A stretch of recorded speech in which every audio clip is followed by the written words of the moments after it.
secara kajian, kemerdekaan itu adalah fitrah manusia. Ya, fitrah manusia itu kemerdekaan. Jadi kenapa kemerdekaan itu disebut dengan fitrah manusia? Karena manusia itu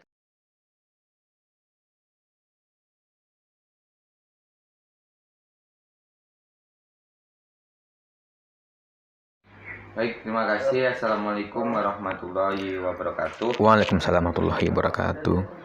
Bersyukur kita kepada Allah dengan mengucapkan Alhamdulillahirabbil alamin. Bersolawat kita kepada Nabi kita Nabi Muhammad Sallallahu Alaihi Wasallam dengan mengucapkan Allahumma sholli ala Sayyidina Muhammad wa ala ali Sayyidina Muhammad. Baik saudara-saudaraku, pada kesempatan kali ini kita bersama Ketua Pemuda Muslim Indonesia Kabupaten Sijunjung yang telah bersama kita pada siang hari ini. Dalam acara kali ini kita akan berbincang-bincang mengenai kemerdekaan tuh. Oke, sip. Dan kita akan berbincang mengenai kemerdekaan tahun ini. Sebelum kita masuk di perbincang-bincang mengenai kemerdekaan, kan kalau latar belakang Ketum kan dulu sudah ada. Mungkin bagi pemirsa yang mau tahu latar belakang narasumber kita bisa lihat di video kita di channel Pemuda Pemimpin Perubahan. Kita langsung aja masuk ke dalam materi, yaitu tentang kemerdekaan. Sebelum itu kita tanya dulu kepada Ketum ini, dia selaku Ketua Pemuda Muslim di Kabupaten Sijunjung ini, gimana peran Pemuda Muslim Indonesia ini tuh di Kabupaten Sijunjung untuk merayakan tahun kemerdekaan Indonesia yang ke-75 ini tuh. Baik. Assalamualaikum warahmatullahi wabarakatuh. Terima kasih kita ucapkan kepada Dinda Agung yang telah mengundang yang kedua kalinya di channel ini, Pemuda Pemimpin Perubahan. Mudah-mudahan nanti channel ini maju terus ya, untuk beradu ide dan gagasan untuk membangun daerah ini ke depannya. Baik, Pemuda Muslim Indonesia yang di Sijunjung ini di Sumbar baru kisaran 4 tahunan lah di Sumatera Barat, dan ke Sijunjung ini baru kisaran 2 tahunan lah. Nah, tapi alhamdulillah berkat perjuangan kita bersama kawan, sekarang Pemuda Muslim itu sudah mempunyai 5 kecamatan PAC di Sijunjung ini. Pertama itu ada di Kemang Baru, Sijunjung, Lubuk Taro, Kota Tujuh, dan Sumber Kudus. Alhamdulillah Pemuda Muslim ini cukup diminatilah oleh para pemuda dan disambut baik juga oleh pemuda. Dan sekarang gerakan kita di Sijunjung ini bagaimana kader Pemuda Muslim ini bisa menjadi agen of change lah, atau control of sosial di tengah masyarakat. Kita kan pemuda ini, kita kan berbicara pemikiran.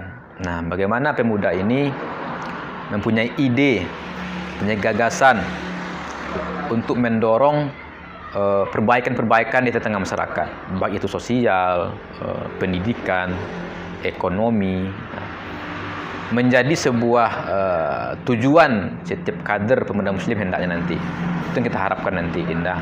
Jadi seluruh kader memang kita harapkan untuk seluruh di Sijunjung ini untuk menjadi social of control lah di tengah masyarakat. Ya, mungkin itu, Dinda. Kan pada saat ini kan ini hari-hari kemerdekaan Republik Indonesia yang ke-75 ya. Iya. Kalau menurut pandangan Ketum nih, kan kita memperjuangkan kemerdekaan ini dulu, pahlawan-pahlawan kita kan penuh perjuangan. Iya. Kan dalam keadaan situasi Covid seperti ini, apakah diperbolehkan kita mengadakan hari kemenangan itu tuh? Sebenarnya kalau untuk merayakan hari kemerdekaan, kalau menurut pandangan kita ya, tidak hanya harus merayakan, yang penting itu spirit perjuangannya. Jadi seandainya kalau spirit perjuangan itu tidak ada, bagaimana kita akan mau mengisi mengisi kemerdekaan kita pada hari ini. Dan kemerdekaan ini cukup susah loh dulu didapatkan oleh Indonesia ini. 3,5 abad kita dijajah oleh Belanda, dan 3 tahun mungkin ya kita dijajah oleh Jepang. Nah, ini terjadi sebuah kepiluan lah terhadap bangsa ini. Ya, sebagai bangsa terjajah lah kita ini. Kita ibarat dibayangi oleh orang lain, begitu. Nah, inilah dulu yang diperjuangkan oleh para pendiri bangsa kita untuk memerdekakan bangsa ini, untuk melepaskan belenggu ini. Nah, secara kajian, kemerdekaan itu adalah fitrah manusia. Ya, fitrah manusia itu kemerdekaan. Jadi, kenapa kemerdekaan itu disebut dengan fitrah manusia? Karena manusia itu mempunyai akal. Akal itulah yang membuat manusia itu merdeka. Nah, kemerdekaan itu dalam artian kebebasan.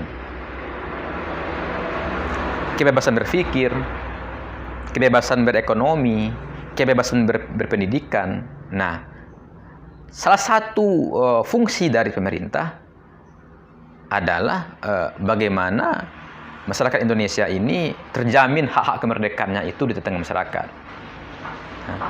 Nah, itu yang kita inginkan dari kelompok pemuda lah, seperti itu. Kalau menurut pandangan Ketum tadi kan kemerdekaan itu adalah fitrah. Iya, fitrah. Kalau menurut pandangan Ketum tuh, apakah seorang pemuda ini udah mempunyai kemerdekaan? Apakah dia udah merdeka atau gimana? Kalau kita lihat pada realitanya sekarang, banyak diantaranya, nggak semua ya, ada sebagian pemuda kita belum mendapati kemerdekaan itu secara universal. Yang pertama itu adalah kemerdekaan dalam berpikir. Banyak pemuda-pemuda kita yang mengungkung pemikirnya itu, sehingga pemikirnya itu nggak mau bertambah gitu. Jadi pemuda kita itu stagnan pemikirannya. Jadi seakan-akan pemuda kita itu mengungkung akalnya itu untuk berpikir. Jadi timbullah kemalasan. Nah, itu. Jadi yang kita harapkan pada umumnya pemuda kita ini, kita memang berharap kemerdekaan itu memang harus didapatkan oleh pemuda. Nah, kemerdekaan itu adalah hal yang fitrah. Harus diwajibkan setiap pemuda itu memiliki kemerdekaan. Karena kemerdekaan itu adalah barometernya kemanusiaan. Nah, barang siapa yang tidak merdeka secara individu, berarti dia dipandang setengah manusia lah. Begitu. Sebab dari zaman penjajahan maupun di zaman Nabi dan Rasul, itu orang-orang ini memperjuangkan kemerdekaan. Begitu. Bagaimana dulu zaman pra-Islam di Mekah itu? Bagaimana Nabi kita itu dulu memperjuangkan, membebaskan budak-budak? Karena orang yang tidak merdeka itu statusnya sama dengan binatang. Begitu. Nah, Islam, bagaimana Islam itu menjunjung tinggi martabat kemanusiaan. Nah, begitu. Nah, kita ingin pemuda-pemuda intelektual ini mengembalikan kemerdekaan itu kepada fitrahnya kembali. Kita ingin pemuda sebagai penggerak ini mengembalikan kemerdekaan masyarakat itu pada tempatnya. Nah, itu yang kita harapkan sekarang ini di Nagung. Gitu. Berarti seluruh pemuda di sini menurut itu tadi berarti sudah merdeka tuh? Sudah merdeka. Kalau sudah merdeka, kalau kita melihat di sini Indonesia ini apakah sudah merdeka, apakah belum? Kalau Indonesia, kalau kita lihat secara lahirnya mungkin sudah merdeka. Kemerdekaan gitu hanya terbebas dari penjajahan. Ya. Cuman masalah kebodohan, masalah ekonomi, masalah pendidikan kita belum merdeka. Contohnya masih banyak loh adik-adik kita, saudara-saudara kita yang nggak punya uang, nggak bisa sekolah. Nah, tugas kita sebagai pemuda ini, bagaimana pemuda ini mendorong pemerintah itu, oh ini loh, tolong loh ini dibuat kebijakannya supaya adik-adik kita, cucu keponakan kita ini bisa sekolah walaupun tak punya uang. Nah, kemudian bagaimana pemuda itu bisa mendorong kemerdekaan ekonomi untuk masyarakat kita. Nah, itu yang kita harapkan, Dinda. Begitu. Kalau kita melihat kan sekarang ini Dirgahayu ke 75 ya. Kalau kita melihat di sekarang ini tidak semeriah tahun dulu ya tuh. Iya ya. Apakah ini mengurangi rasa gairah pemuda? Kan kebanyakan kalau dulu kebanyakan pemuda mengadakan kegiatan-kegiatan lomba-lomba untuk memeriahkan tahun kemerdekaan Indonesia yang ke-75 ini tuh. Tapi sekarang kalau kita melihat dalam situasi Covid seperti ini, pemuda ingin merayakan kemerdekaan Indonesia dihalang-halangi itu ya. Tidak diperbolehkan karena masih situasi Covid. Tapi kenapa orang yang mempunyai jabatan-jabatan tinggi dia bisa merayakan, contoh merayakan acara rapat anggota dewan, rapat pimpinan daerah, dia bisa mengadakan itu. Dan tapi ketika pemuda ini mau mengadakan lomba tidak diperbolehkan, gimana pandangannya? Nah, ini mungkin ada yang salah mungkin ya di dalam diri pemerintahan kita. Kalau menurut kita ini gimana letak salahnya? Seakan-akan semua acara Pemda itu, semua kegiatan Pemda itu sangat penting bagi daerah ini. Padahal kalau kita lihat, pemuda ini lebih penting loh dari mungkin dari semuanya. Sebab pemuda ini adalah human investment bagi daerah, investasi daerah. Pemuda inilah nanti yang akan menentukan baik atau buruknya daerah ini ke depan. Begitu. Nah, menurut pandangan kita pada Dirgahayu ke-75 ini, boleh saja pemuda itu membuat acara. Tentu terus mengikuti protokol kesehatan. Apalagi sekarang kita kan sudah berada dengan new normal ya, new normal. Abang kira itu nggak masalah. Kalau kita lihat pada hari ini, cuman harus diikuti, tetap patuh kita terhadap protokol kesehatan, gitu. Dan kadang kan pemuda ini kalau ada acara mungkin jarang juga ya, mungkin terlalu sibuk, jarang juga nanti memperhatikan peraturan protokol kesehatan. Nah, ini yang kita ragukan nantinya. Nah, kita kan kembalilah. Sebenarnya memperingati hari kemerdekaan ini sebenarnya yang kita harapkan itu ruhnya. Nah, gitu. Jadi ruh kemerdekaan itulah nanti yang merubah tatanan kita sebagai anak bangsa ini ke depan. Bayangkan kalau seorang anak bangsa itu tidak mempunyai ruh perjuangan. Begitu. Nah, itu yang kita harapkan. Kita berharap para pemuda kita ini mempunyai ruh itu, ruh perjuangan, ruh keislaman, ruh adat. Itulah yang membuat bangsa ini hidup. Bayangkan seandainya kita ini nggak punya ruh. Begitu juga daerah ini, bangsa ini tanpa ruh, tanpa adat, tanpa nilai kebangsaan, matilah kita. Nah, bagaimana pemuda itu tetap memperjuangkan nilai-nilai kemanusiaan, nilai kebangsaan dalam dirinya itu. Nah, itu sudah abang sudah melihat. Itu sudah bagian dari memperingati hari kemerdekaan ini. Ketika beliau mempertahankan nilai-nilai kebangsaan beliau itu dalam diri pemuda itu sudah bagian dari memperingati hari kemerdekaan. Kalau kita lihat cuman memerayakan contohnya manjat pinang atau lomba-lomba, itu kan cuman seremonial saja itu. Begitu. Mungkin itu, Dinda. apa peran pemuda Muslim Indonesia ini dalam memperingati Hari Dirgahayu yang ke-75 ini tuh? Kalau untuk sekarang, kita memang kemarin ada mungkin membuat kegiatan di beberapa PAC. Ya, ada yang kemarin turnamen voli, ada juga yang membuat berbagai kegiatan lah di tingkat PAC. Kita juga mendorong itu.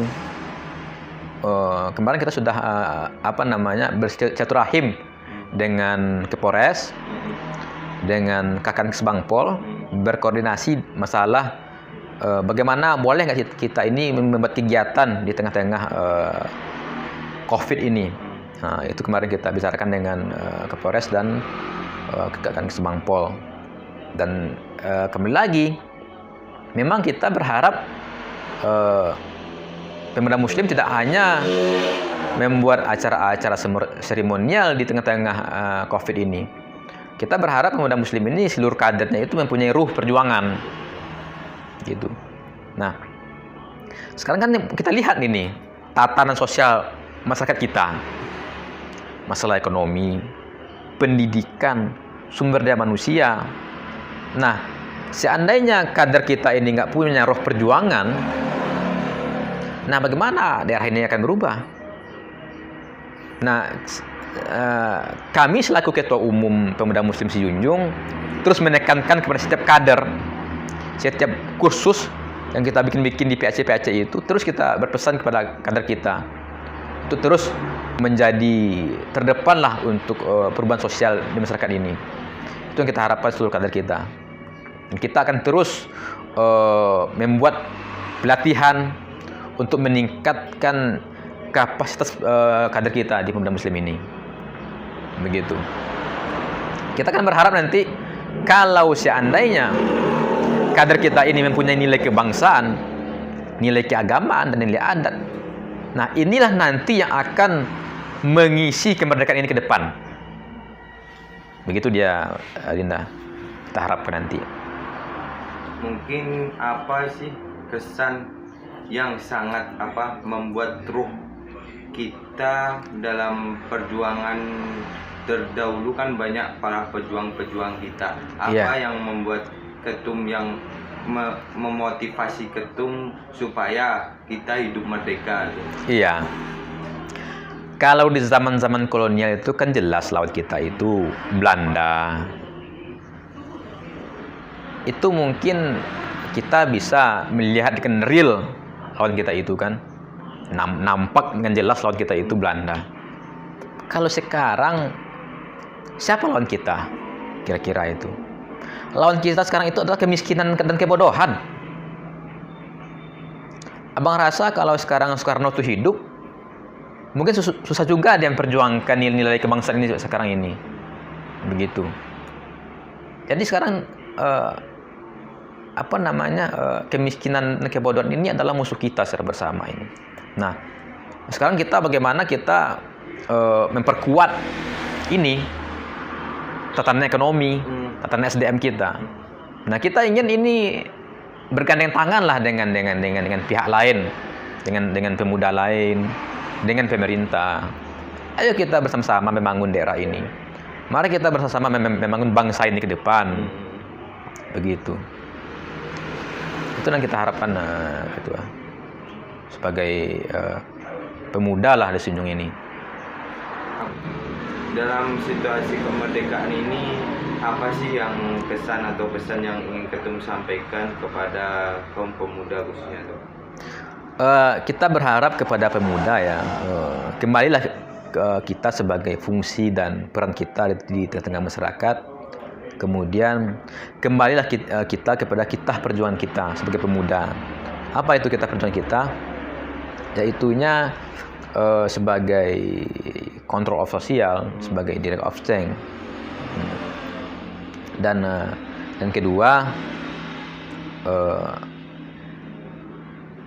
berharapkan kita kepada pemuda ini teruslah untuk menggali potensi dirinya. Sebab bangsa ini kedepannya itu terletak di tangan pemuda. Apalagi kita juga mendengar isu-isu di tahun 2030 atau 2040 nanti Indonesia ini akan menghadapi sebuah bonus demografi namanya. Nah, di mana bonus demografi itu nanti pemuda lah yang mengisi di semua lini bangsa ini. Nah, tentu dengan mengisi itu, tentu kita siapkan dulu SDM ini, begitu. Nanti kalau SDM ini nggak kuat, nah walaupun kita dapat bonus demografi, kan percuma itu kalau SDM kita nggak kuat. Nah itu, mungkin itu gitu.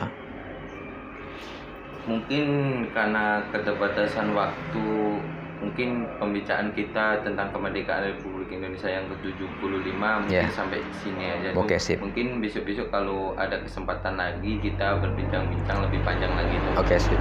Mungkin ada sebelum kita menyambut kemerdekaan Republik Indonesia yang ke-75 tanggal 17 Agustus besok.